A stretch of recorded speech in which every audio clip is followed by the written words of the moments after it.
Welcome to the real football fans of New Jersey. I'm telling you, we got to get that horn. We got to get that horn. I think it's episode 119. We've been saying that for 119 episodes that we got to get that horn. If anyone's listening, where can we buy one of those horns that just goes like, bah, bah, bah? I guess we have to get like a soundboard. Yeah, maybe, probably. Oh, that's going to cost a fortune. But luckily, I feel like we've been saving a fortune in quarantine because we're not doing anything. So, I mean, possible things to invest in. I've been investing all my money in wine over the past couple of months, but here we are on July 15th. Thank you so much for joining us for our episode 119. We are still doing this from home. Katie and I will get back together. I know we teased you guys a couple of weeks back, but we'll get back together shortly. So don't worry. You'll start to see us live someday again. It looks bright on the horizon. Yes. A little bright. But thank you guys so much for joining us tonight. I hope you have your wine filled. We both certainly do. I'm going to go ahead, that awkward silence, and take a sip. Katie just took a sip like 2 seconds later, so I'm not going to make her go. Oh, but she's going to go again. There she goes. Oh, chug it. It's not that kind of night, but we'll get into things. So we polled you guys this week. Thank you so much. We got tremendous engagement this week. We love it week after week. We love engaging with you. We love hearing what you think. So we asked you 3 poll questions, and they are as follows. As far as odds go, which of the top 2 potential team names do you like better to replace the Redskins, the Red Tails, or the Generals? Number 2, do you think week 1 of the NFL season will start on time? Currently, it is slated for September 10th. And number 3, that was yes or no. Do you think it will? And then number 3, if you were at Dorinda's house in the Berkshires, would you be mad or excited to stay in the fish room? Caitlin and I talk about that topic anytime the fish room is featured on the show. Yeah. We'll give your results and we'll chime in with ours. Absolutely. So let's go ahead with the first question. So the Red Tails or the Generals, 75% of you, so a big majority here, are going to go with the Generals. What did you say for this one? Yeah, I said Generals as well. And I think you did too, right?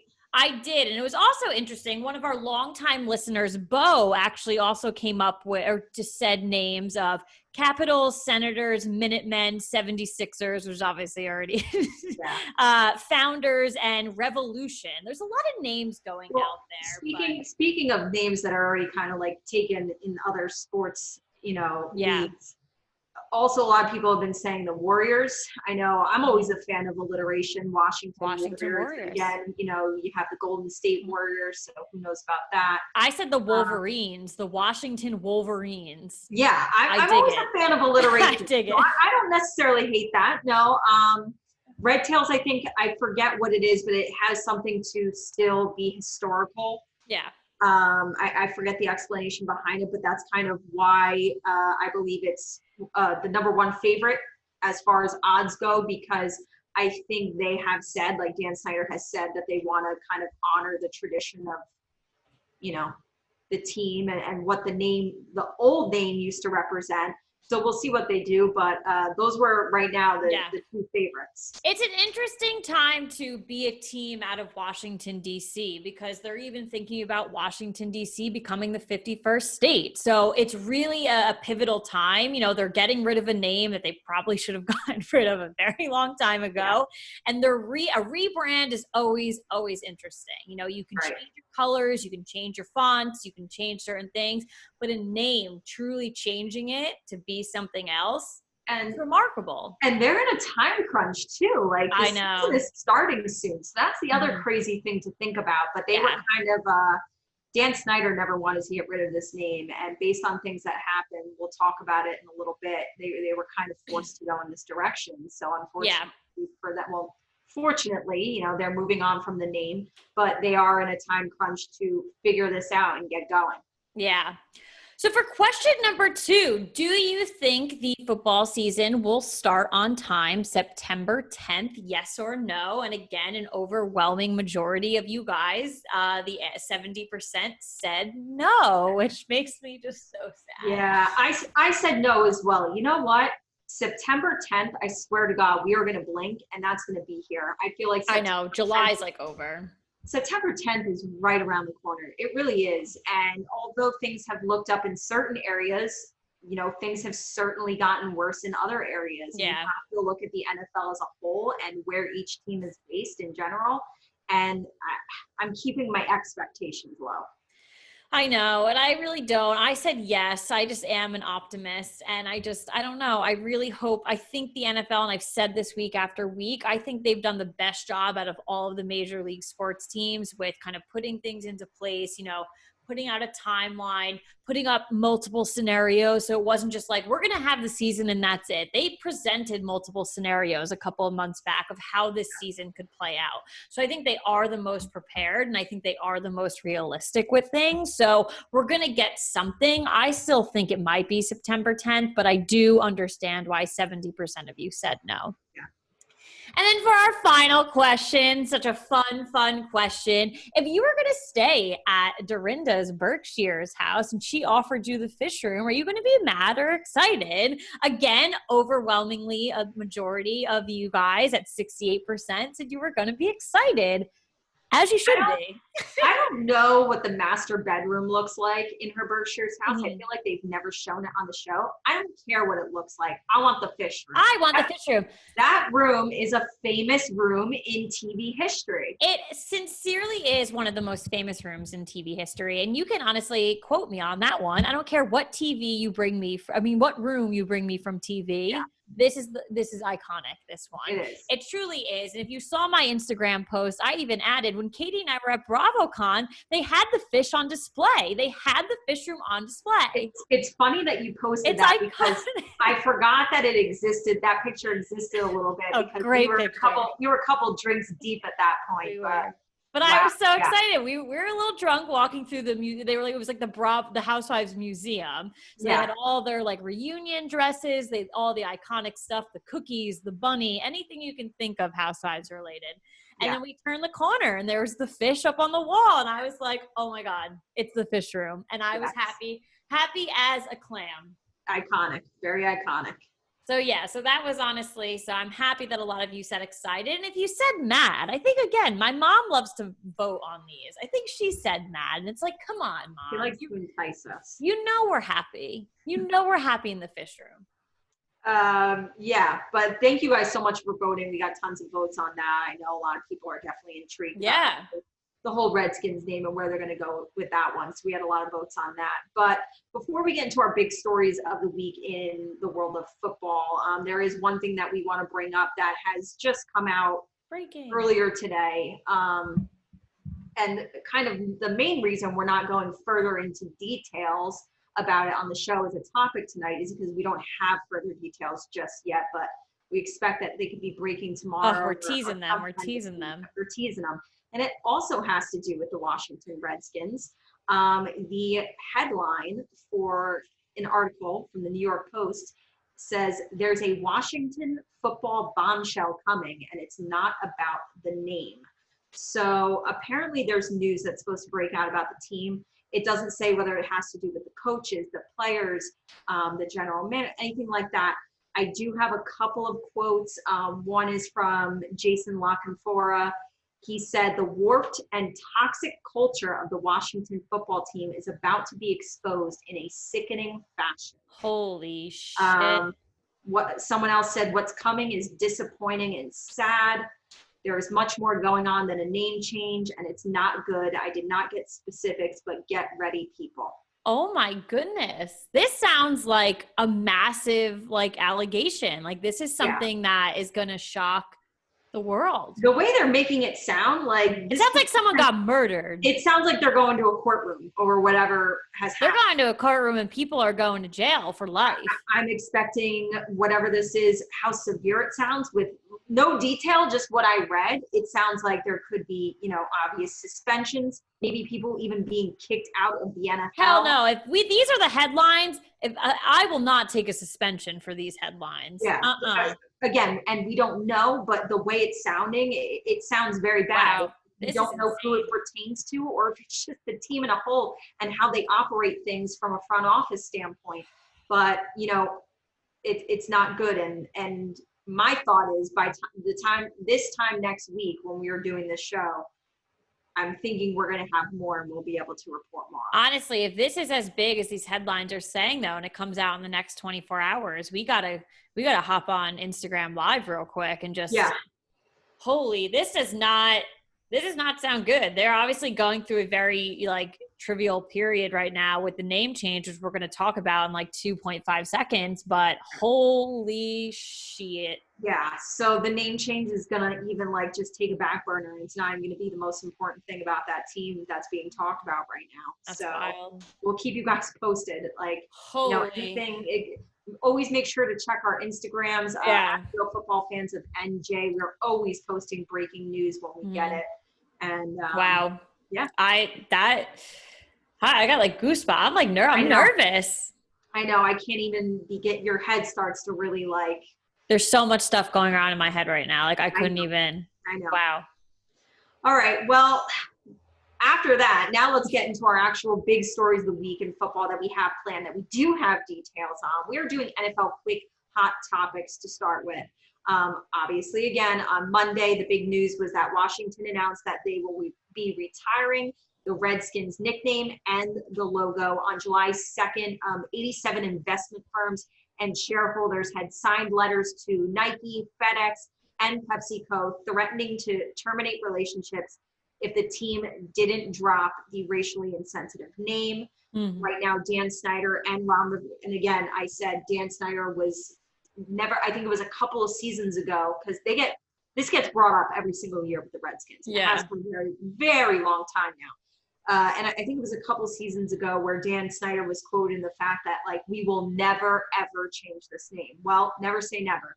Is here we are. And now apparently Dan Snyder and Ron Rivera are working together on ideas for the new name. Your head coach should have no say in this, in my opinion. Yeah, it also feels weird that he would have a say, considering the fact that he's never been with the team for a full season. But I don't care if this is like Tom Coughlin with the New York Giants for a while. Like, you have no say. Like, it is your owners. It is your investors. The general manager.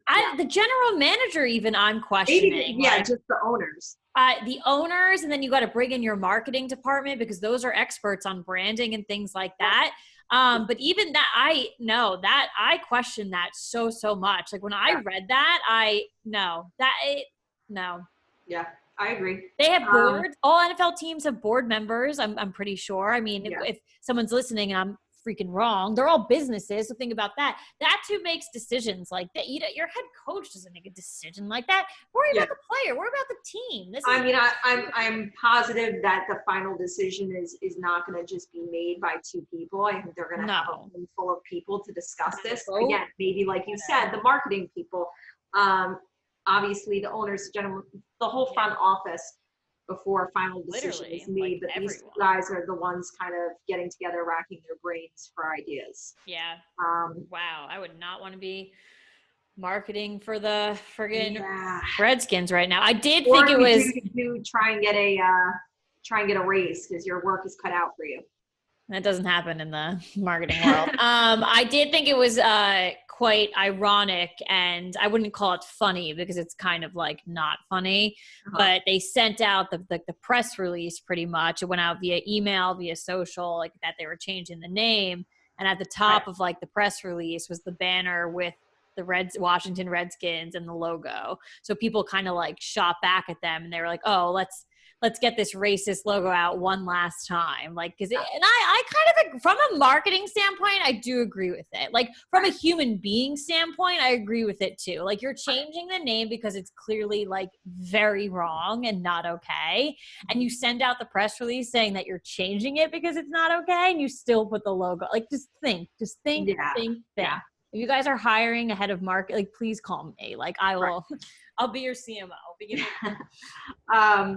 And then this goes kind of ties into our poll question, asking people whether they think we're going to start the NFL on time. Another big question has been, are there going to be fans in the stadium? And even though the NFL has not made any kind of announcement or guidelines or protocols set just yet, some teams have already taken matters into their own hands. So As they should. And the New England Patriots are just one of actually a few teams that are starting to do things now. But on Tuesday, New England they have already announced that they will only host 20%, which at their stadium capacity-wise is approximately 13,000 fans at Gillette Stadium for home games this year.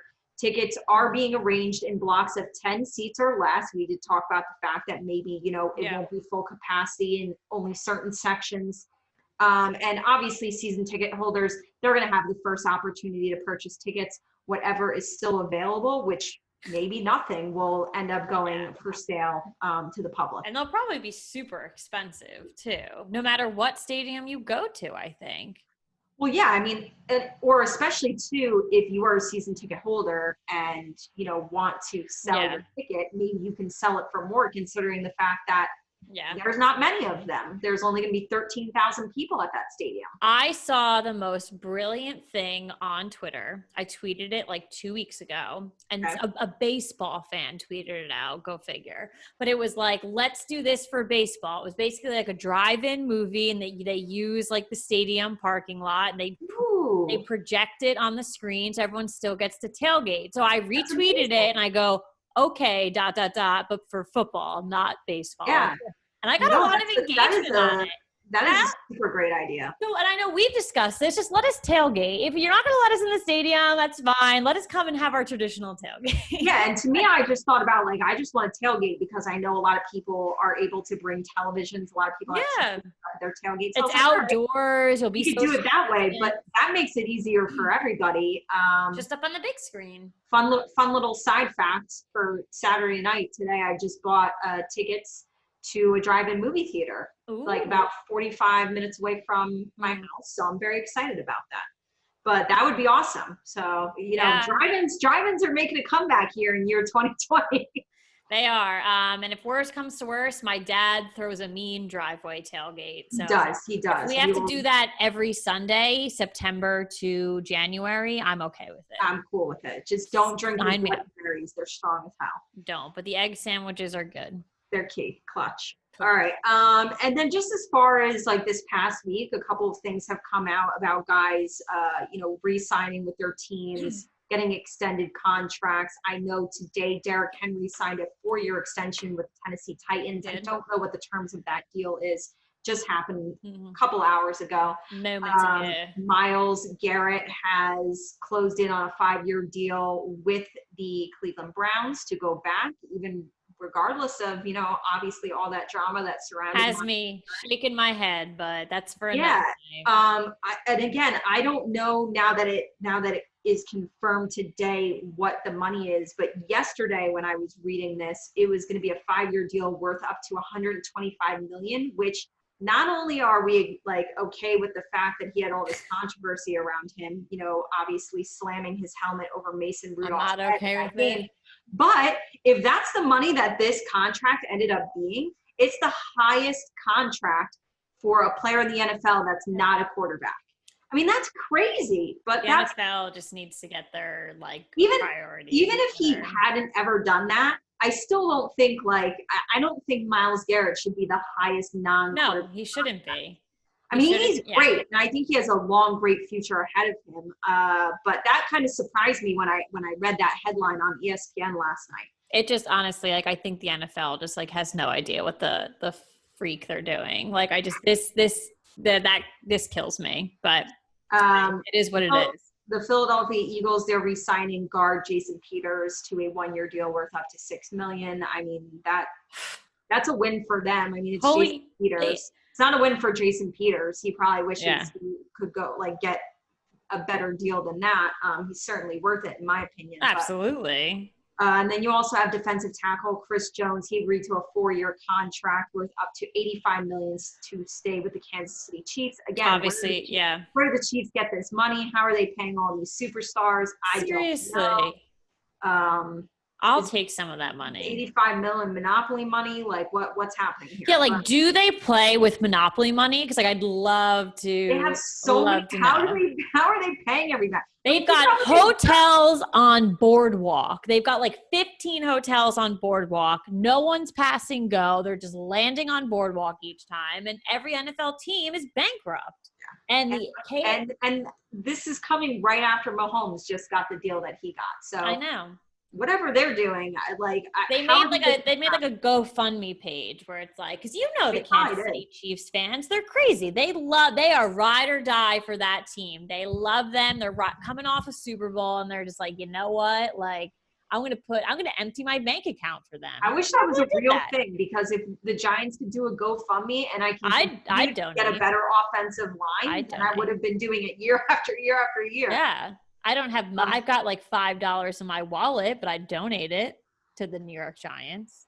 I donate the Plaxico Burress jersey off my back.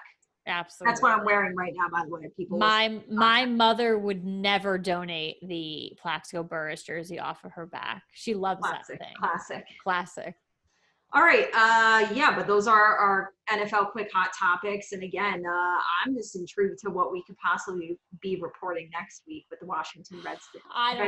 Not only could we be reporting whatever this bombshell news story is, we can new name. I would imagine it's very possible we could be reporting the new name as well next week. They can't. It might be a whole Washington Redskins episode. Yeah.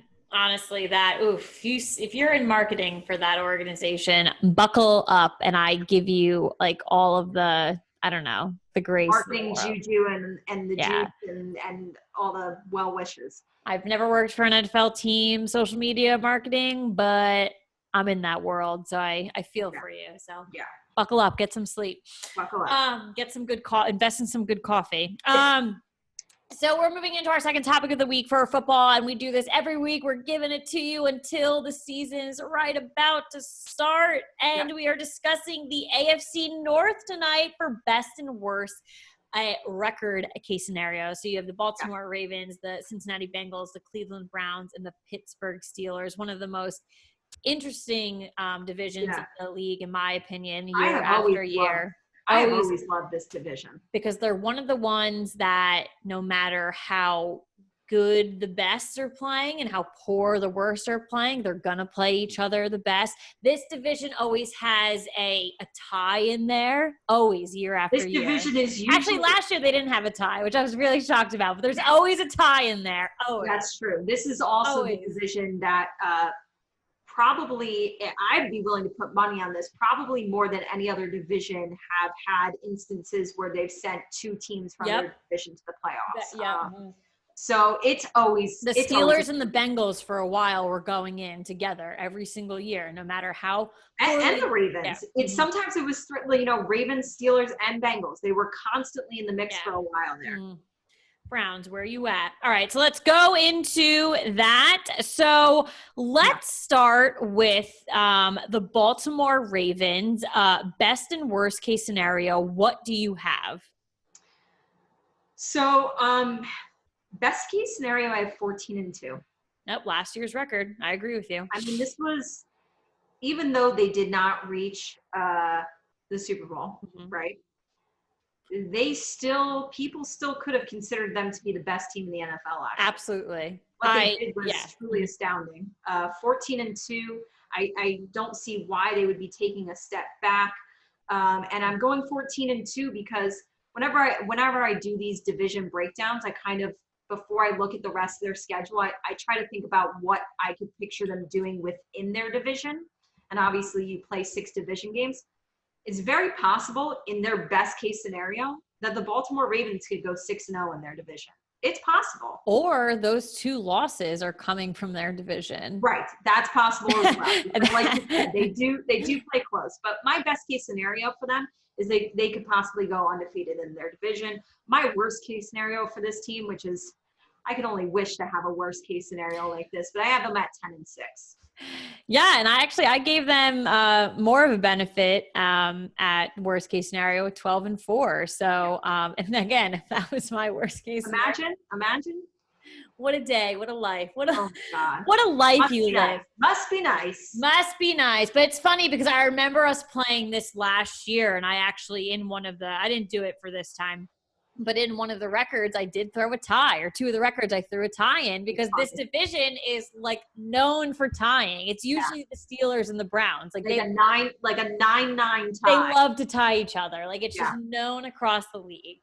All right, so let's move into the Cincinnati Bengals. Obviously going to be a very hot team to watch this season with getting Joe Burrow. Andy Dalton's gone to the wind. So having that. So with that said, what do you have best and worst case scenario for them? So best case scenario for the Bengals, and I think they could pick up some wins in the division. It's possible. So Absolutely. best case scenario, I'm going 6-10, and I know that doesn't sound great. Yeah, it doesn't sound great, but let's not forget, people, they had the number 1 pick in the NFL draft this year. They were at a 2-14 record last year. They were 2-14. They were the worst team in football last year. And 6-10, I think Joe Burrow is going to be phenomenal for them. Agree. But regardless, this is a team that went 2-14 last year, and he is a rookie. And so there are going to be growing pains. Yeah. And I think if Joe Burrow can lead them to a 6-10 record, that's a success. That's a win in my book. Things are looking up for that franchise. I agree. 6-10. My worst case scenario for this team is 3-13. We are identical across the board here. Right, so I picked the same thing. Yeah. Yeah, and I just want and I've said this multiple times, as much as, Joe Burrow is obviously quarterback for LSU, so I'm actually wearing Alabama gear tonight, so it's ironic. It's like Joe Burrow, though. It's like literally. And I don't. And that's the thing. We talk about this all the time. Like, you have your favorite players on your favorite team. You have other players you like to watch, but there's always those guys in the league that, like, it's so exciting to watch them. It's like, it just makes you that's why you love football. It's why you get up every Sunday and you watch the NFL. Like, we've been watching it for like almost 30 years. Like, that's why. He's one of those guys that I just know I'm going to love watching him in years to come. I can't wait. Yeah. But I just want people to realize, though, the Bengals are not a good team, and he's not bringing you to the Super Bowl. Let's not do a Cleveland Browns bandwagon for Joe Burrow and the Cincinnati Bengals. If they finish best case scenario 6-10, that'll be a huge success for your organization, and you should be beyond thrilled.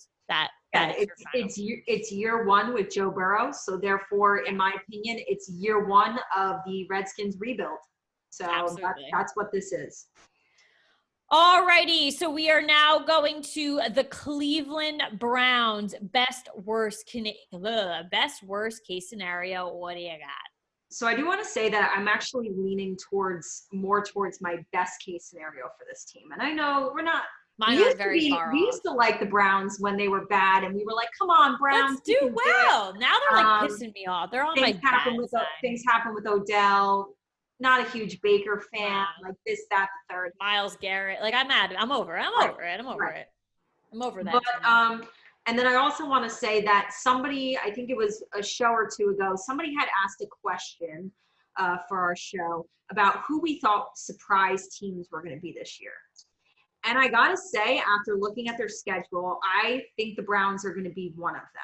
And I don't like saying it, but I'm just being real. Yeah. My best case scenario for them, which I think is more what they will finish at, is 9-7. My worst case scenario for them is 6-10. And I'm going to tell you real quick why. Wow. No, I'm all ears, Katie. Listen, they could definitely get shut out by the Ravens. Yes. They could potentially shut out the Bengals. Yeah. They'll probably split with the Steelers. They'll tie. But then they have very winnable games in their schedule. Like, if I'm playing for the Browns and I'm looking at the schedule, I'm like, this should be a win. This should be a win. This should be a win. They have very winnable games against the Washington Redskins, the Las Vegas Raiders, the Jacksonville Jaguars, sorry to say it, but the New York Giants, and the New York Jets. That's 5 games right there that they should, on paper, probably win. Okay. So that's why that's my backup for my answer. Yeah. And I agree with you. I didn't realize I had such an easy schedule. So when I saw it, I was like, this could sneakily be a good team this year, just because their opponents aren't that strong. Which is like pisses me off, because like year after year, the Giants can go 0-16 and still have the hardest record, the hardest schedule next season. Like, I don't understand. Like, the NFL loves to give the Giants like the hardest schedule every year. So like that pisses me off. I do agree with you. I guess I'm just not. Well, it looks good on paper. I don't see it happening live. It's going to depend on Baker Mayfield too. Oh, absolutely. That's what it comes down to. Yeah. And like, and maybe like I'm kind of like, I don't know, like later on, like we're gonna play a game and like maybe the Browns come into play there. But like for best case scenario, I'm gonna give them 5-11, and worst case scenario, I'm giving them 4-12. It's Nice. rough. When I look at this division though, I don't know. I just don't. It's funny. Like I could literally just put the Ravens like on a pedestal and take all 3 teams and under and just be like, they kind of suck. Well, I think we can both agree that the Browns are better than the Bengals. They are, but I am, and again, I'm not hopping on a bandwagon for Joe Burrow. I'm not by any means, nor anyone should. I think the Cleveland Browns have been handed their Joe Burrow over the past 2-3 seasons, and they haven't done anything with it. I think the Bengals will be not a complete opposite of that, but a better version of that. Yeah. If that makes sense. If my ramble makes sense. Joe Burrow is one person for the Bengals, and I feel like there's not a lot of playmakers on the Bengals. Right. Whereas the Browns, I feel like there's a ton of playmakers, but and where a team isn't built on one person, but the most important person is your question mark. But I feel like if Baker can get everything together, he has so many weapons and so many playmakers. But they've been handed these weapons and these playmakers year after year, and we just haven't seen anything from it. So this could be the year. More recently, though. So maybe this year is the year. So maybe we've all been dragged by this train bandwagon that's just going on and on. They're just dragging us at this point. Maybe this is the year. I just think it's totally realistic that the Cleveland Browns can finish second in the division. It's totally attainable, in my opinion. And I don't think it's unrealistic. I enjoy to spice things up a bit. Yeah. Play devil's advocate. And so we're finishing off with what used to be the best team in this division. Let's not forget that 2 years in a row, they won Super Bowl. We're talking about the Pittsburgh Steelers. What happened? It's like one of those, when they like look at childhood stars and like, where are they now? That's how I envision the Pittsburgh Steelers. Because it's not that they're like awful, but for them and for their franchise, they're kind of awful. Well, what has happened is the fact that there are no more killer bees. You had Ben Roethlisberger, you had Antonio Brown, you had Le'Veon Bell. Those were their killer bees. And they might be doing God knows what now, but you didn't really fix it within your organization. You lost 2 of them, right? 2 out of the 3. And then Ben Roethlisberger was injured. He's coming to the tail end of his career, coming off an injury. This is the biggest question mark team in the division, in my opinion. They're the hardest to predict. Are we going to see the Steelers that we're kind of used to seeing and competing in that division? Or is this the downfall? Is this like Ben Roethlisberger is going to be on his way out, and this is, they're going to have to be in a rebuild situation. But it's so hard to predict which way it's going to go that at my best case, I have 10-6. And at my worst case, I have 6-10.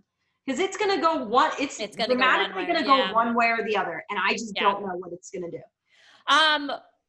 So I'm pretty close with you. I did, my best and worst are very close. Because I think they're just kind of be like a flat line this season. It could go either way, but either way is really not going to help them. So I best case scenario 9-7, and worst case scenario 8-8. And I know you could be listening to our podcast right now and being like, damn, I'd love my team to finish 9-7. I'd love my team to finish 8-8. Listen, Katie and I are one of them. I gave the Giants best case scenario 8-8 last week. But this is the Pittsburgh Steelers. There's, of course, the Giants in their times have had times where they're powerhouses. And, of course, Steelers have usually been consistent. Very, very consistent. And whether if they're not first in the division, they're still going to make it to the playoffs as second in the division. They just have always had a very strong team, playmakers left and right, and just have been a powerhouse of a franchise. This was very hard to pick. I think absolutely correct. I think the safe pick is kind of going in the middle of mine and going to one of your predictions. This could definitely be, I could see this being an 8-8 team. Yeah. And it's not, it's weird because like 8-8 for the Steelers is like, wow, what's happening? It's a disappointment. What's happening to them? Yeah. But with this division, they could very well end up 8-8 and actually be second in the division. So That's so possible as well. The way I picked it, they are second in the division. So all right. Well, those are our record predictions for the AFC North. Again, we do this every week, and next week that'll mean we'll be with the NFC North. So we have the Lions, we have the Packers, we have the Vikings, and we have the Bears. And the Bears. Thank you. That's why I'm blanking. The Bears. But yes, thank you. So NFC North next week, and now we're gonna get into our big story of the week in the world of housewives. This first story is about a famous housewives ex-hubby. They're talking about disgusting. David Beador and his fiance. They are pregnant with their first child together. Gross. So you know what? You move on. You cheat on your wife. You move on. You whatever. You don't have a child. I can't. I can't. Yeah. So let's get into the details of this. On Thursday, People exclusively confirmed that David's fiance Leslie Cook is pregnant with their first child together. Now, like, did they plan this? I don't know. So, because to me, David is 55 years old. His fiance is 36. So that's like almost a 20-year age difference, by the way. I don't know if people know that or not. But he's 55. David has 3 daughters with his ex Shannon, right? So it's not like he missed the kids wagon if he ever wanted to get on. And their eldest daughter is like 18. So right. Their daughters are older, teenagers. One's 18 or 19. And then you have Lindsay. This baby is going to be her 3rd kid. I don't know how old her other 2 are, but it's not like they missed out on this part of their life. You know what I mean? That's what I originally thought. She's 36. So I thought maybe she found a man, wants to have a baby. Right. What the hell's the point? There's already 5 kids between the 2 of them. Like, this was not necessary, in my opinion. I have no idea whether or not this was planned or not. It had to be. I can't. But the couple announced their engagement in January after almost 3 years of dating. David and Shannon, obviously, they divorced in 2017. It was a really ugly divorce. We covered it a lot on this show in our very humble beginnings on The Real Football Fans of New Jersey back in 2017. Our humble beginnings. And yeah, Shannon and David were married for 17 years, and things turned ugly, between the kids that they do share together. Maybe that's what it is. Maybe David wants like a reboot, like another chance at fatherhood, because I'm not sure their children love him so much anymore. Caitlin is frozen, but I'm going to continue. But yeah, so I don't know if this is not, regardless whether we like him or not. Oh, and she's unfrozen.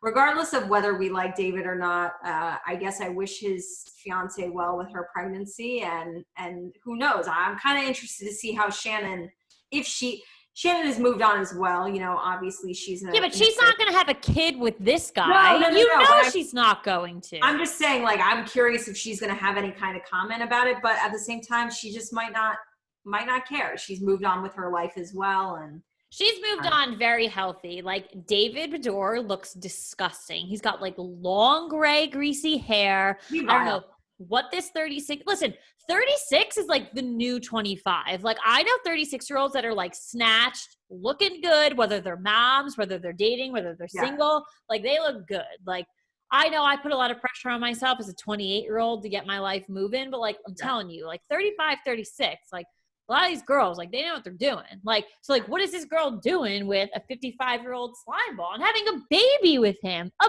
baby. Yeah. It's pretty wild. A child.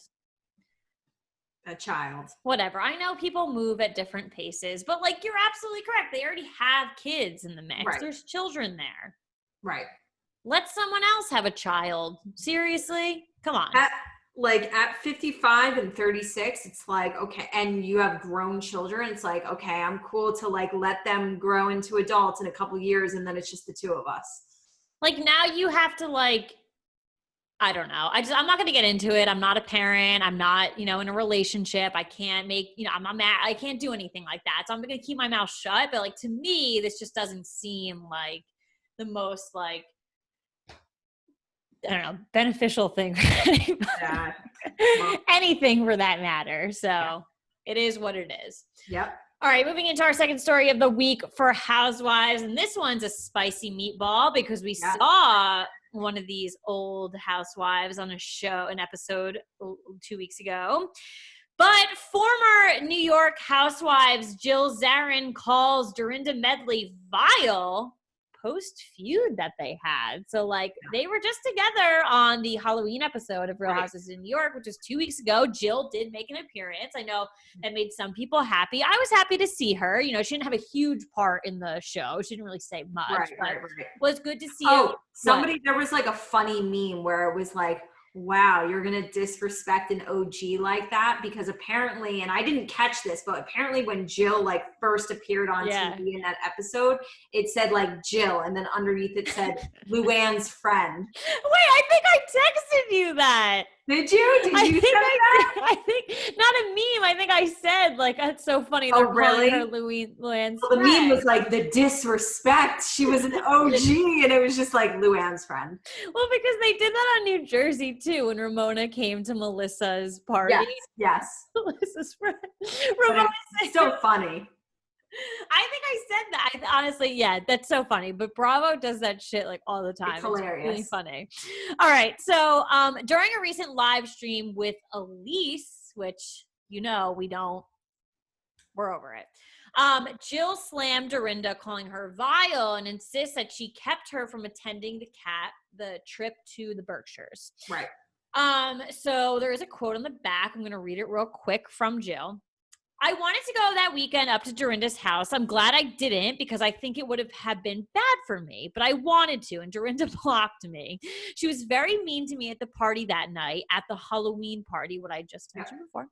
And I said, I can't do this. She was so mean to me. I said, you know, Dorinda, did I do something to you? You've been very mean to me. And she goes, bravo, bravo, bravo. We're not doing this on the show. You're just using me to get on the show. So...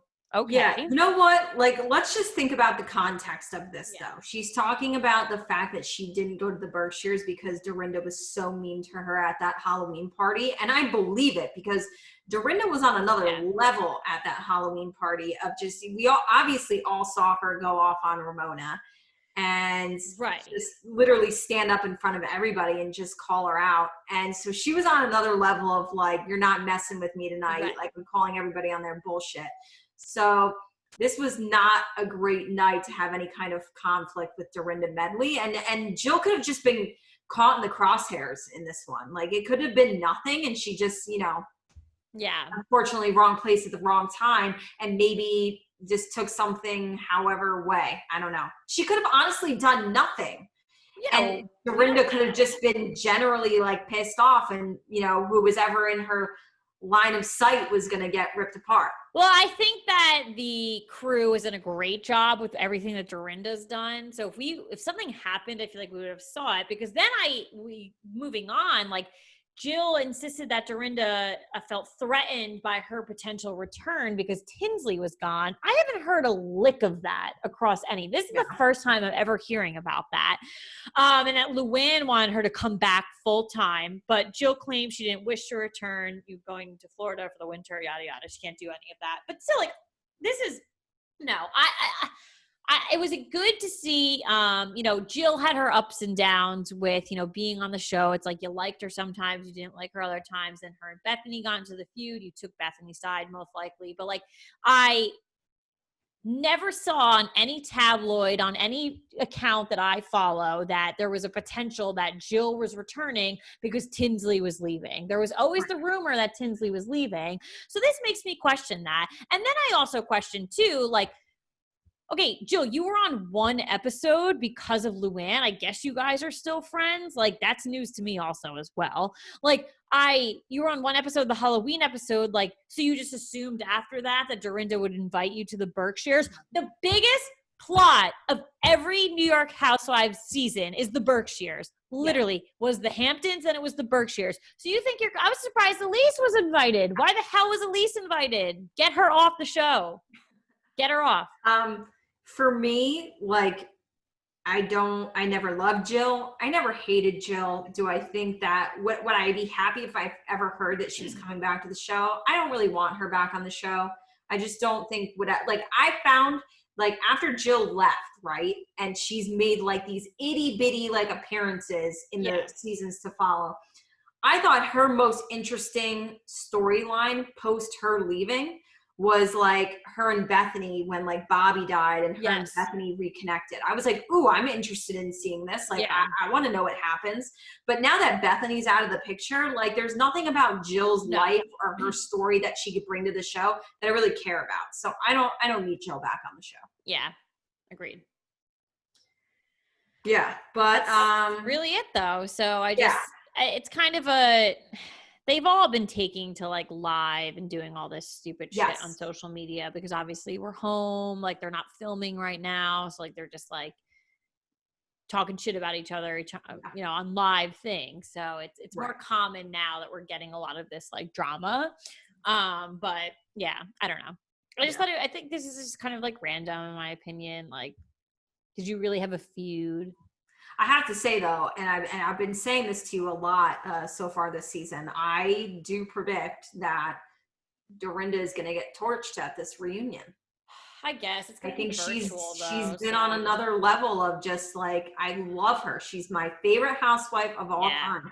She's been on another level of just being mean to people. And I think that the fans are really going to call her out. I think the other women, I think Andy, just on reading questions that fans have, I think she's going to get torched a little bit. Yeah. Well, honestly, if it's like the past couple of reunions where they make it into a 3-parter, I might not make it to part 3. It's too much for me, but we do have to accept that it will be a virtual reunion. So that's going to be different for all of us. I did like how Atlanta turned out. It actually turned out to be a good reunion, but those women, you know, they tell it like it is and they're very straightforward. A lot of the other franchises are very catty and so I don't know how I'm going to take New York on a Zoom call. We shall find out. But anyways, those are our big stories of the week in the world of housewives. Let's get into our game. This is playing off of a game that we played last week. Our game tonight is called That Running Back 1-2 Punch. So like last week, we did this with wide receivers. We're going to take a look across the league at each team's running back position and decide which 5 teams have the best running back 1-2 punch and which 5 teams have the worst running back 1-2 punch. So you're not looking at these guys individually, you're looking at them collectively, who, you know, each team, who's their top back, who's their second back. And this is definitely, you know, I think wide receivers was a little bit easier to go. Oh my God, it was so much easier. Running backs, I think people who play fantasy football can speak for this. There's a lot more wide receivers that are good than running backs that are good in the league. But we'll rock through this. We'll start with our best 5. I did put mine in order. Did you? My best 5, yes, I put it in order. So let's do this together. Let's kick it off with our number 1 spot. Who is your best running back 1-2 punch in the league? And I am going to go with the Carolina Panthers. So obviously it's not your individual guy, but I do have a guy like Reggie Bonifon. I hope I pronounced your last name correctly. Bonifon. Sorry, I'm bad. To back up a guy like Christian McCaffrey, it's a 1-2 punch. I think that's not a huge fan of you putting this on your list because I have no freaking idea who that other guy is. Obviously, I know Christian McCaffrey, but who the hell is the other guy? To me, they're not in my top 5. They're probably not in my top 10. Yeah. No, I think it's fair. So I did a lot of research. I was reading a lot of articles. I was like doing a lot of stuff, blah, blah, blah, blah. And especially today too, with the Derrick Henry, the deal, everything like that. Christian McCaffrey is held on such a high pedestal because of how much the Panthers use him. They actually have a pretty decent depth at the running back. Like position. They use him so much to a point where they might actually even overuse Christian McCaffrey. So if something were to happen, God forbid, knock on wood, like would never want that to happen to him as an individual player or for that organization. They do have like the substance to back it up.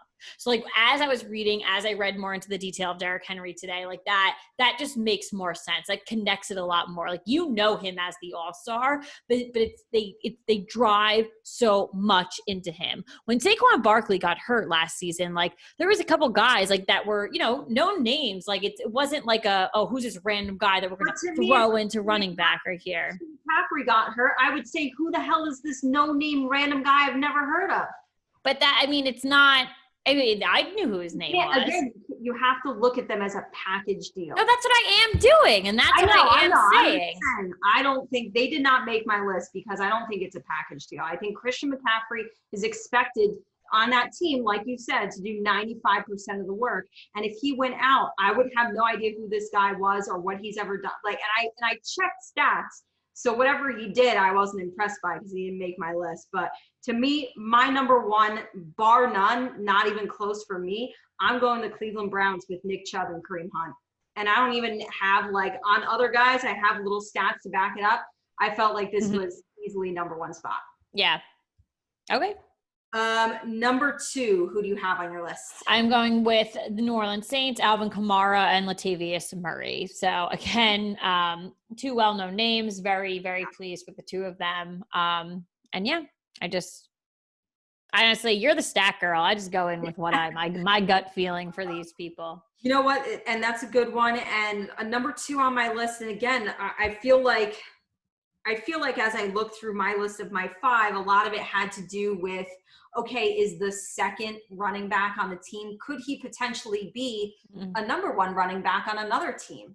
And for me, this is the case with my number two team here, with the Denver Broncos, with Melvin Gordon and Phillip Lindsay. Obviously, Melvin Gordon is joining the Denver Broncos. He was the number one running back for the Chargers.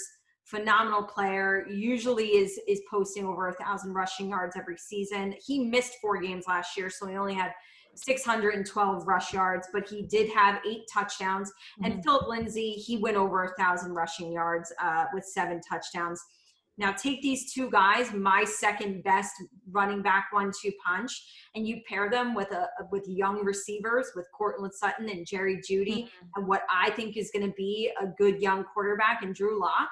And this, again, was one of my surprise teams that I talked about, the Denver Broncos. They could be on the up and up. So they have playmakers. All right. Who do you have as number 3 on your list? So I did mention this earlier in the episode while I was giving the Cleveland Browns probably absolutely no benefits this season. Coming in at number 3, I do have what Katie had mentioned before at number 1, Nick Chubb and Kareem Hunt. Again, that's a scenario where Kareem Hunt is a starting running back on a lot of the other teams. Absolutely. We're huge Nick Chubb fans. He's a guy that, he gets you excited. Like, came out as a rookie, was absolutely outstanding. And, I assume that he'll be a Cleveland Brown for life. I wouldn't give that up if I had Nick Chubb. Yeah. So just one of those guys that gets you excited. But as you just said, Kareem Hunt gets a lot of people excited too. And he could be your number 1. So. Yeah. Number 3 on my list is someone you've already mentioned. So I have the New Orleans Saints. I have Alvin Kamara and Latavius Murray. Kamara missed 2 games last year. Yeah, a little bit of a quieter year, but again, he racks up the stat board in receptions as well. So both of these guys are great because they're great running backs, but they can also catch and get a lot of receiving yards. Kamara had 5 touchdowns, 797 yards. Murray had 637 rush yards and 5 touchdowns. They played together on the same team last year. So they're collecting these stats and sharing the workload, right? Alvin Kamara more so. So the fact that they're both putting up those kind of numbers shows that they're a phenomenal, like, 2-headed monster for that New Orleans Saints team. Yeah. All right, number 4, who do you have? I'm pouring more wine because I feel like I'm not confident in any of my picks now. So I'm sorry. No, it's I like them. That first one, it was the only one. I kind of like to, my fifth pick will actually maybe throw some people off, My fifth but pick is my only one that's a little bit. I might throw people some up, but I actually have backup for my fifth. But for my fourth, I'm going with the Dallas Cowboys with Ezekiel Elliott and Tony Pollard. So as I sit All right. Number my four, holiday board. Number 4 on my list, I'm going with a veteran running back who I feel is constantly underrated, and I'm pairing him actually with a rookie. We might. Oh, I'm going with the Baltimore Ravens. oh no. This is a great pick. I might have another rookie on my list coming up. So, but this one I'm going with Baltimore Ravens. I'm going with Mark Ingram and J.K. Dobbins. So Ingram, I feel, and I've been Roll Tide. I have been guilty of this as well, in not realizing the kind of numbers that Mark Ingram puts up year after year. Good. He is totally underrated. What is it with my Bama boys at running back that just get underrated year after year? I don't get it. So he had over 1,000 rush yards last year, 10 touchdowns. And again, he's a veteran. He's been in the league for a long time.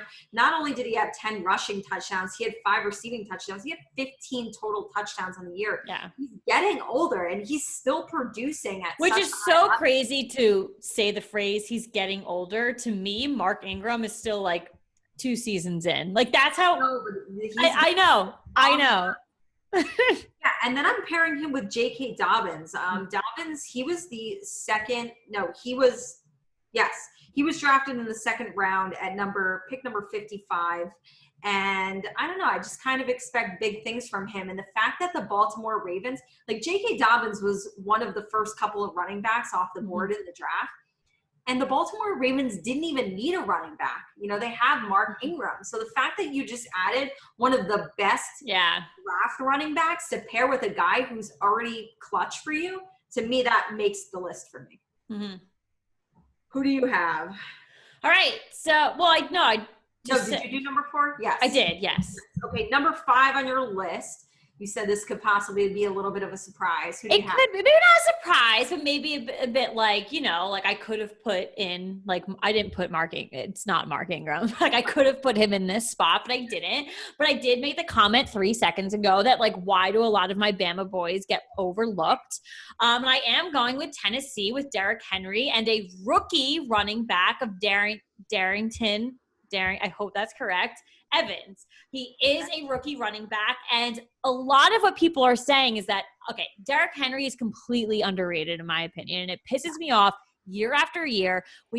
This year people have finally started to catch on. But even after the deal today, I know we did not go into it in detail on this episode because it just recently happened. But I was reading on Twitter prior to this, and I have to look at numbers. I need to look at all the details. So many people are saying that he could have easily walked away from this, that he is worth so much more. And I feel that pisses me off because not only do analysts and all these people underrate him, at this point, as the Tennessee Titans, he is your star. Like Derrick Henry is your star. He is your person. Ryan Tannehill. And I have no one else. From what Ryan Tannehill did last year, but it was kind of like, how Derrick Henry's your guy. We talk about Ryan Fitzmagic, how sometimes Ryan Fitzpatrick just pulls a little bit of magic out of his hat. Yeah. I feel like Ryan Tannehill just having to pull a little bit of magic out of his hat. Like he's not the long-term answer at quarterback. No. He's not. So like literally Derrick Henry is your guy. So I'm going to place him in here because a lot of what I was reading was that this rookie running back is going to be his guy. So I forget who it was last season, Dion Lewis, who's now with the New York Giants. Okay. Oh, he's at the Giants now? Yeah.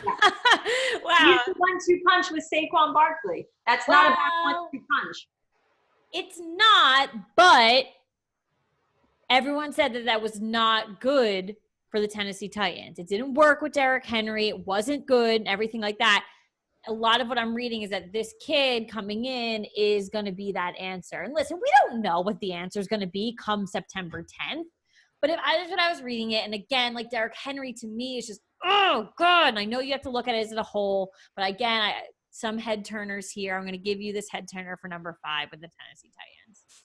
People might think that I have a head turner for 5. I thought it was really hard to pick my 5th team on this list. But I am going with a guy who's the number one back who I think will reach more of his potential this season. And I'm pairing him again with another rookie running back. So I'm going with the Kansas City Chiefs in Damian Williams and Clyde Edwards-Helaire. I got really nervous because I have 2 rookies on my worst case scenario, and I was like, "Holy crap!" Is No, Katie that's gonna? okay. I was like, "No, I thought you were gonna pick someone for your best that was in my worst." No, I definitely have some rookies on my worst list. But I'm going with the Kansas City Chiefs. Williams, he missed 5 games last year due to injury. Still had 500 rush yards, 5 rushing touchdowns, 2 receiving touchdowns overall. Edwards-Helaire, he's coming out of LSU. He was the first running back off the draft board. Oh God! He was the only running back taken in the first round. He was the last pick in the first round by the Chiefs.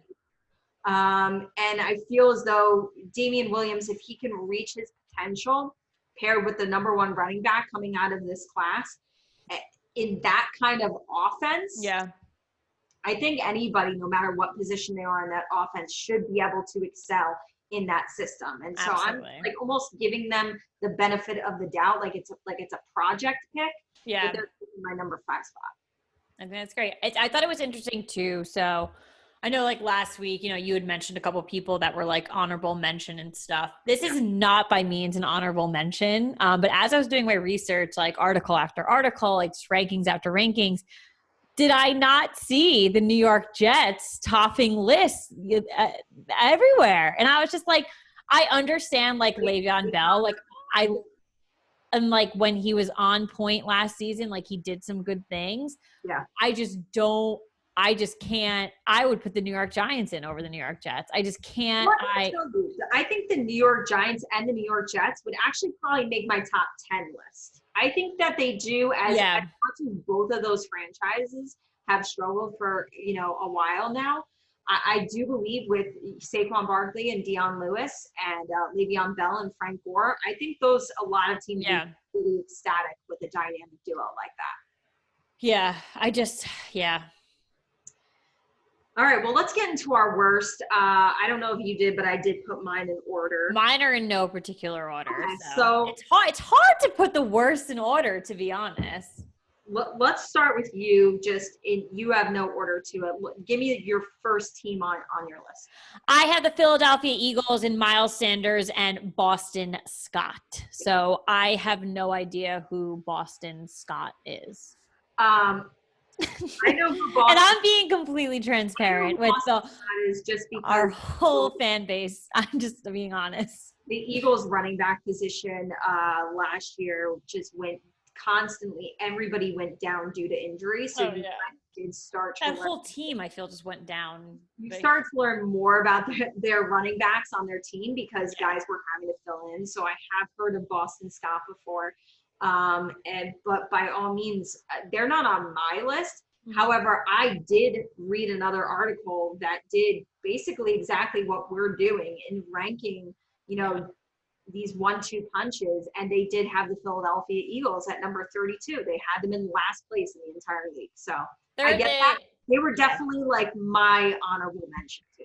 It's the team. It's one of those teams where when we do a lot of the research, we do a lot of these games and we're looking at things. It's like when you think of the Eagles, like it's just like you're trying to find like that one, like we looked at like wide receivers and it's like your tight end is your top wide receiver. Like you're looking for that all-star offensive person. And you can't put the line together. Like it's not your quarterback. It's not your wide receiver. It's not your running back. Like who is really like your guy? I had mentioned this too, where our buddy Justin from the Talking Giants podcast had mentioned on his Instagram that he thinks that the Eagles this could be a year that the Eagles really slip. And it wouldn't surprise me because they don't have playmakers. We did this last week with wide receivers. They were on our list of worst wide receiver duos. Here they are showing up on the worst running duos. They do not have weapons. Yeah. So. All right. Who you got is your what do you think? worst? Should we start with the absolute worst? Yeah. All right. My absolute worst running back duo in the NFL is the Los Angeles Rams. They are on my list. Surprisingly, they are at number 5 listed on my list, but I don't have a particular order. So the running back duo, just in case It's not good. people probably don't know what it is. People, okay, listening to our podcast right now, if you sincerely know like this duo, like you knew them, everything like that, without Google, without Twitter, I will Venmo you $5 if you could prove it. And granted, there's a reason for this because, Todd Gurley used to be the guy, and Todd Gurley is now gone. He's not the guy. He's not there. Now the number one guy on your depth chart is Darrell Henderson Jr. I didn't know who he was. Can I get a WTF from people in the back? Because he was actually a rookie last year. Right. So you have Darrell Henderson Jr. And we had instances of that last week but actually some like more positive instances where it was I'm saying a positive one. Anytime when I see somebody, my radar is up when I see somebody who's your number one back, who's only going into their second season. Right. Your second guy is a rookie, and your rookie's good. I think he's going to be good. Yes. Years, right? Mm-hmm. And Henderson, by the way, Darrell Henderson, I did want to check like some stats. I know that he was not their main back. They had Todd Gurley. Right. They played in 13 games, and he had 147 rush yards and 0 touchdowns.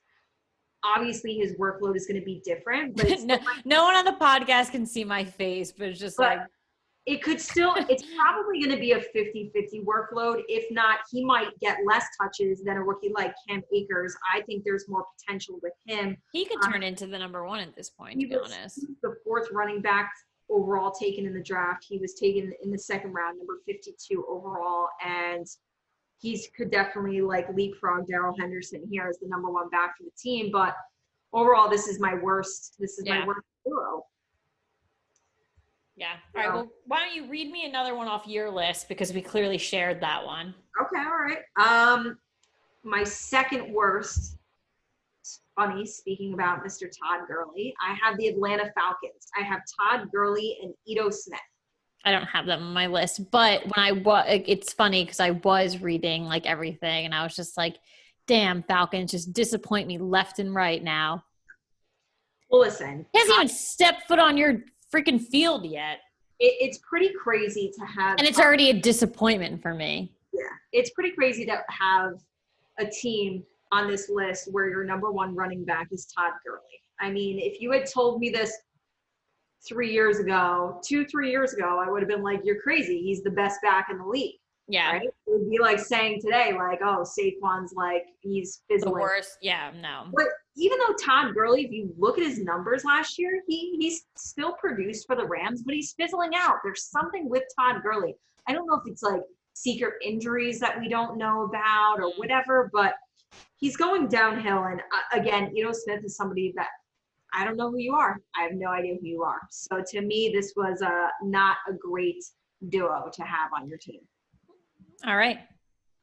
Do you want to give us one? Sure. Let's go with the Miami Dolphins with Jordan Howard and Matt Breida. But see, here's the thing, and I get it. They're not on my list, but I love Matt Breida as your second back. Like, if Matt Breida is your second back, I think that's great. But if you love him as your second, that's phenomenal. That's what bothers me. You love him as your second. Why isn't he your first?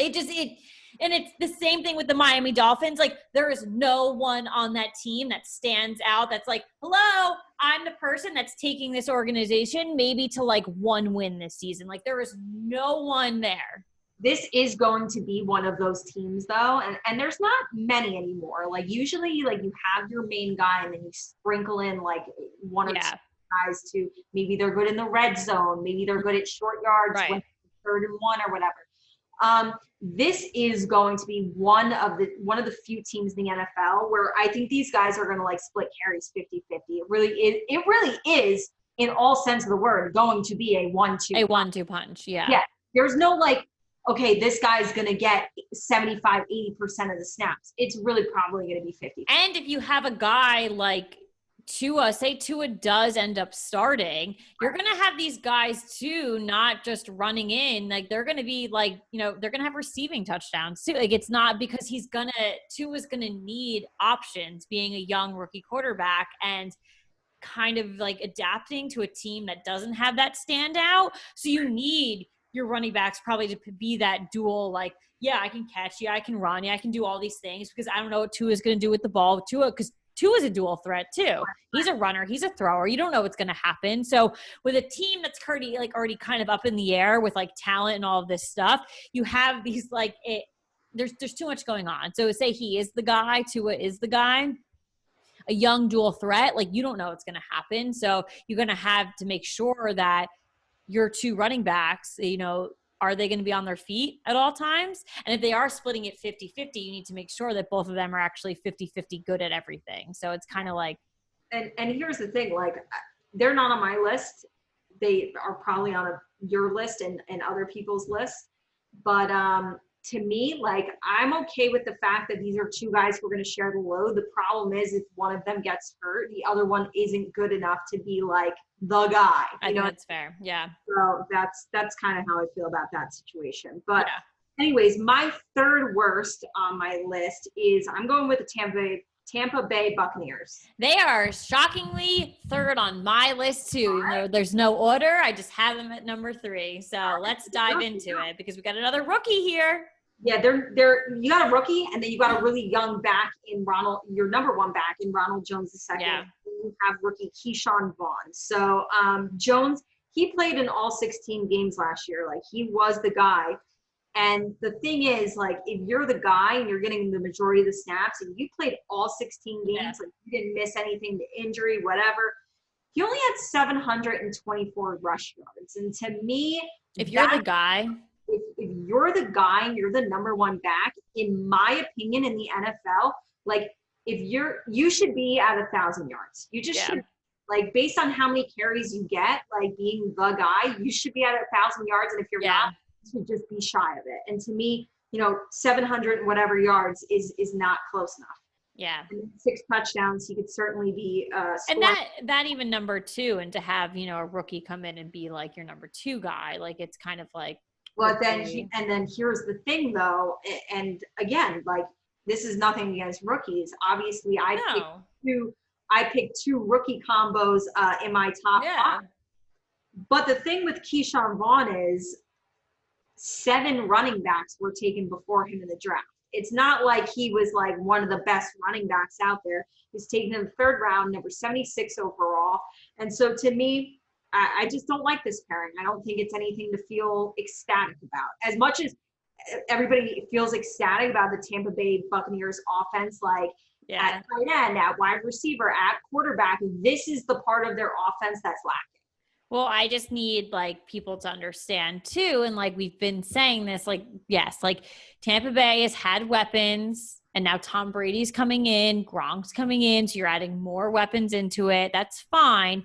If Tom Brady gets pressured and can't hand the ball off to someone, you're going to have an area that's broken. You're going to have a gap that doesn't work.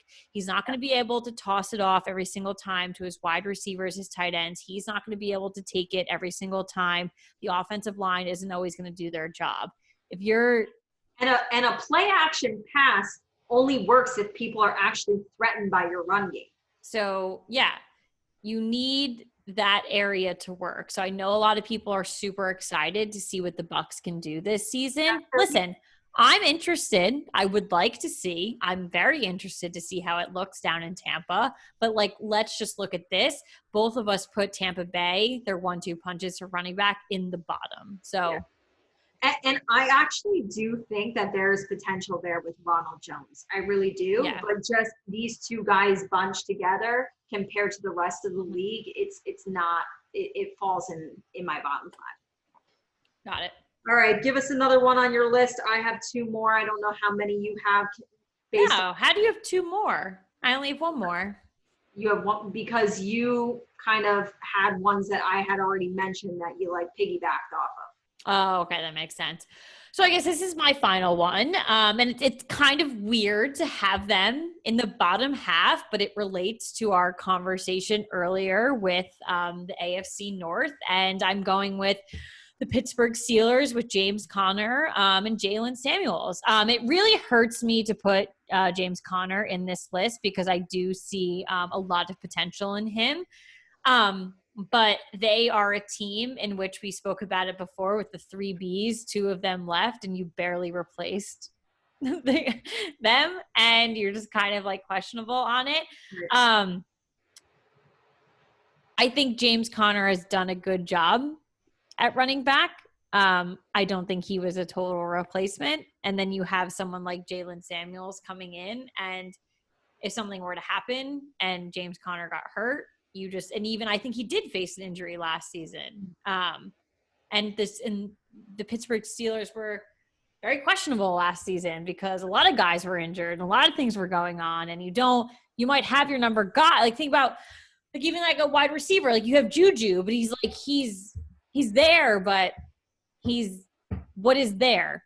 Yeah. That's how I feel like that's how the Pittsburgh Steelers as a whole, like you have your number one guys in certain spots, but it's like, what, like, I don't know. Yeah, I feel like I don't know. He just had his first season where he was the number one guy. Yeah. So what happens when you're the number one wide receiver on the team is you're going to get double teamed, right? Right. Yeah. And I don't think he really played well. All the greats do. So if you're a great wide receiver like Antonio Brown was for the Pittsburgh Steelers, you're going to get double teamed, and the greats are able to overcome that and still put up monster numbers. And Juju put up monster numbers being alongside Antonio Brown. Right. He was being double teamed. Somebody's open. Right. And he was phenomenal. But now it's one of those things where it's like, okay, now if you're the guy and all eyes are on you, are you able to step up to the plate? So think of it this way, though. So I said in lists and like articles and things I had been reading, the Jets were nearing the top in a lot of things, nearing the top, not even just the top 10, but like nearing the top 5, with Le'Veon Bell being their number one guy, the Jets being an awful team. Right. Here we have James Conner, who was side by side and then now moving into the number one spot. Actually, they don't even think they were side by side. I think Le'Veon Bell left before that. I don't know. The B drama, I can't get with the B drama on the Pittsburgh Steelers. It was too long, too much. They should have gotten rid of all 3 Bs a while ago. But you had the Pittsburgh Steelers, who are a team where like you can call them bad, but they're still having like a decent season, like it compared to many other teams. But James Conner's your number one guy. There's a lot of things that go into it. And it's like, again, like it pains me to put him in this bottom half, but it's a combination. You can't look at one. Their running game needs to be good right now too, because they're so questionable at quarterback. Right. Listen, of course, Ben Roethlisberger's coming back, quote unquote, but like, I don't think he's going to be good. I don't know what to expect. Again, this is a team in the NFL that's a huge question mark for me. I have no idea what they're going to look like.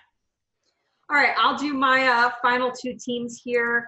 They're different. They did not make your list. My 4th worst, I'm going with the Arizona Cardinals and Kenyon Drake and Chase Edmonds. I just don't think either one of these guys put up like impressive stats, especially like Kenyon Drake's like, he's okay, but again, they're not stats that you want to see from your number one running back. And then my 5th worst, I have very young situation in the fact that your rookie quarterback is already being listed as your number one running back. I'm going with the Detroit Lions. Their number one guy is DeAndre Swift. He is a rookie coming out of Georgia, and he was the 2nd running back taken off the board in the 2nd round at pick number 35. Yeah. But to me, unless you were like Saquon Barkley, picked at number 2, he's not your number one guy. Not your number one guy. I mean, if your number one guy is a running back that was not even the first running back taken off the board and he was taken in the 2nd round, it means that's not that great of a situation. Your 2nd guy is Kerryon Johnson. He only played in 8 games last year. He was injured, had 403 yards and 3 touchdowns. It's just, to me, again, my main point is like, unless you're Saquon Barkley, like a rookie shouldn't be your number one guy. And if it is, then again, I expect you to take him in the top 5, top 10, whatever it is. He shouldn't have been the 2nd running back off the board, and he shouldn't have been taken in the 2nd round if he was that great. So it's not a great situation, in my opinion, for the Detroit Lions. All right. Good game. Is that it? That's it. All right. Good game. Good game. It's always, yeah. And we say this like week after week too. It's like, we love playing these games because like there's so much like research that has to go into it. And like Dive in. it, and again, like you could be like the most confident like NFL fan, but like when you really have to like dive into like the nitty gritty of like these players, these teams and everything like that, like there's a lot of shit that you don't know. And like you uncover and you're like, wow, like you thought you knew a team Yeah. until you had to dig down into their 1-2 punch of running backs and you really didn't know who they were. It's all a bunch of names that even I had no idea who they were. Yeah, and we'll be completely transparent with you guys. Like, they're 100%. There's names we had no idea who they were. All right, so let's get into that time of the evening where it is get it off your chest, positive, negative, Housewives, football, wine, life, seriously, quarantine, anything that you would like to just tell the people. So why don't you go ahead and get us started? I'm excited. They showed, I guess, what to expect for the rest of the season. Real Housewives of New York. We are going, maybe just a blip in a moment in an episode. We are seeing Heather Thompson come back for, however long. And I'm just excited because I've always been vocal about the fact of people who are no longer on the show that I wish still were there, and she's like top of my list, if not number one. I loved her on Real Housewives of New York. I think she was around for like 3 seasons. Right off the top of my head, I'm just thinking about her in the episode with Luann. Don't be uncool, and that was a whole iconic. Like, you brought, like, Heather's cool, but in that moment she was like, well, you brought back these. She was pretty uncool in that video. She was uncool in that, but so I'm excited to see her back. And then my other get it off my chest is football related. I believe it was yesterday on NFL.com where former running back Maurice Jones-Drew, he came out with an article where he ranked all not 1-2 punches, but starting running backs for each team. He ranked them 1 through 32. And I was kind of disappointed, as realistic as I always keep things. I was kind of disappointed to see that he had Saquon Barkley at number 6 on his list. Kind of shocked me, honestly. As far as guys that he had ahead of him, he had Christian McCaffrey at number 1. Okay, I can live with that. He had Ezekiel Elliott at number 2. Okay. I can live with that as well, as much as I don't want to. Number 3, he had Nick Chubb. And like you said before on the show, we are huge Nick Chubb fans. But I can't live with that. I can't. See, right now, like, I can't go off of just like the short amount. And again, we haven't seen like huge long career from Saquon either. But I need to see more from Nick Chubb before I can put him above Saquon. So as much as I love Nick Chubb and I could put him probably in my top 5, I can't put him above Saquon. Agree. At number 4, he had Alvin Kamara. I feel like Alvin Kamara is a great player too, but I feel like I can argue why Saquon is better. And then number 5 was the one that actually I was like, all right, now I'm going to get it off my chest on the show because this pissed me off. Now I'm officially pissed. And number 5, he had Cincinnati Bengals. No. You don't even have to say his name. You don't even say his name. Are you shitting me? Like, no. That to me was like, dude. That's like a slap in the face. Why do us dirty like that? No. Why are you going to do Saquon dirty like that? If I ask a fan of all the other teams in the NFL, like, you can have a new running back, and it's either going to be Saquon or it's going to be Joe Mixon. Who do you want? Come on. Like, don't be stupid. Don't be so stupid. His argument, and I was like, I need to know because he wrote little blurbs. Yeah, like, what is it? He said he thinks Saquon is really, really poor and really bad in pass protection. No one on the podcast can see my face reaction right now. But it's like, but honestly, like, it's like I'm having like a seizure on camera. Like, are you kidding? Are you kidding? Yeah. So I feel as though. Are you kidding?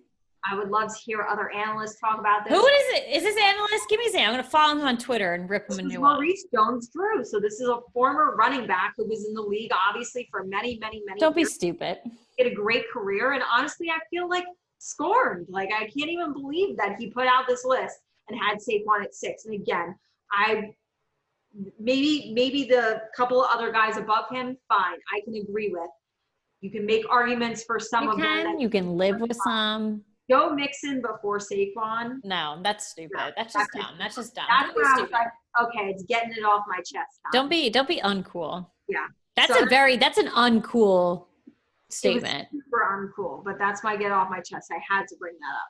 No, and I think that's totally fair. And like, I would get it off my chest too. I am getting off my chest with you. Yes. I think that's stupid. Yeah, take a sip of wine. We're gonna need it. We're gonna need the whole bottle after that. I know, for real. So mine is the same thing. Like we're still going on. We're still going on quarantine because I feel like we're like turning a corner and it's like not a positive corner. I feel like things are like starting to like get scary again. I just want the gyms to reopen, to be honest. I'm getting fat.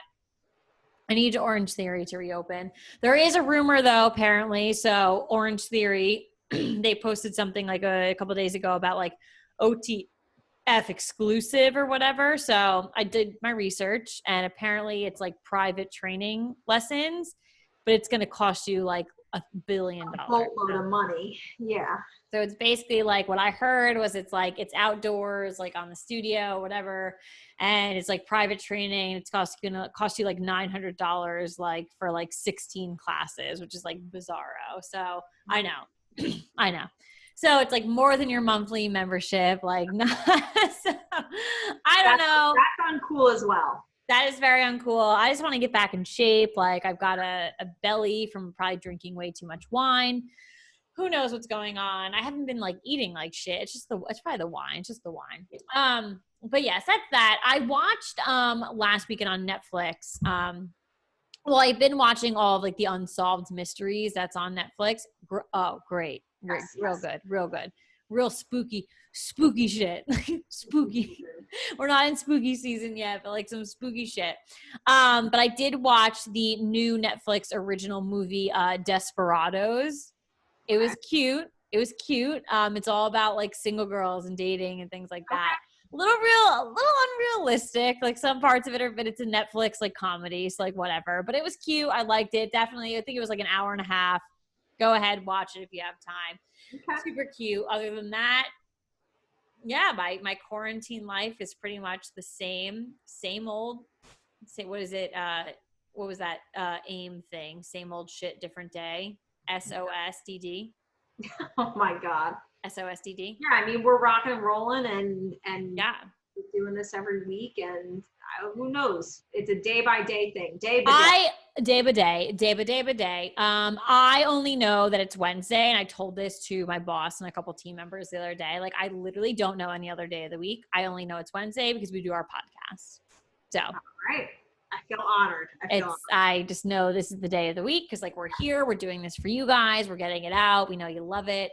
And otherwise the days, the weeks, the month, they're all a complete blur. Like it's literally, what is the date? It's July 15th. I don't even know where like the springtime. I don't know where my children are. I don't.